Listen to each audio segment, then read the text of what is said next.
సినీ ఇండస్ట్రీలో ఎన్నో బ్రేకప్స్ మనకు తారసపడుతూనే ఉంటాయి. ముఖ్యంగా కళ్ల ముందే కలిసిన జంటలు సడన్గా విడిపోయి అందరినీ ఆశ్చర్యపరుస్తూ ఉంటారు.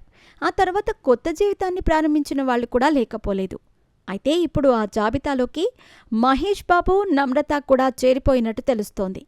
అయితే ఈ విషయం తెలియగానే అభిమానులు ఆశ్చర్యం వ్యక్తం చేసినా ఇదే నిజమని నమ్రత స్వయంగా బయటపెట్టారు. ఇది అందరిలాగా విడిపోవటం కాదని, కొన్నాళ్లకు మళ్లీ కలిశాము అని నమ్రత తెలిపింది. నమ్రత మాట్లాడుతూ, మహేష్ కెరియర్లో ఎన్నో ఇబ్బందులు ఎదుర్కొన్నారు. అదే సమయంలో నేను కూడా నా తల్లిదండ్రులను కోల్పోయాను. అప్పుడు మా మధ్య భేదాభిప్రాయాలు కూడా వచ్చాయి. కొడుకు గౌతమ్ను తీసుకొని నేను ముంబైకి వచ్చేశాను. కొన్నాళ్లకు మేము విడిపోయాము. కానీ ఆ విడిపోవటంతోనే మా బంధం ఎంత బలమైందో మాకు తెలిసింది.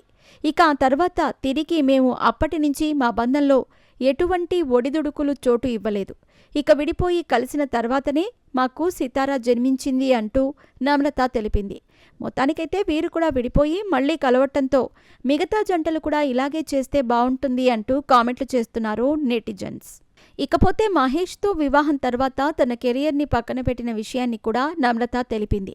పెళ్లి తర్వాత నేను పనిచేయాలని మహేష్ నాతో చెప్పలేదు. రిలేషన్లో ఉన్నప్పుడే మహేష్ ఈ విషయం నాకు చెప్పాడు. హీరోయిన్గా ఉన్నానని కాదు, కానీ నేను ఏ ఆఫీస్ జాబ్లో ఉన్నప్పటికీ మహేష్ నన్ను ఆ జాబ్ వదిలేయమని అడిగేవాడేమో.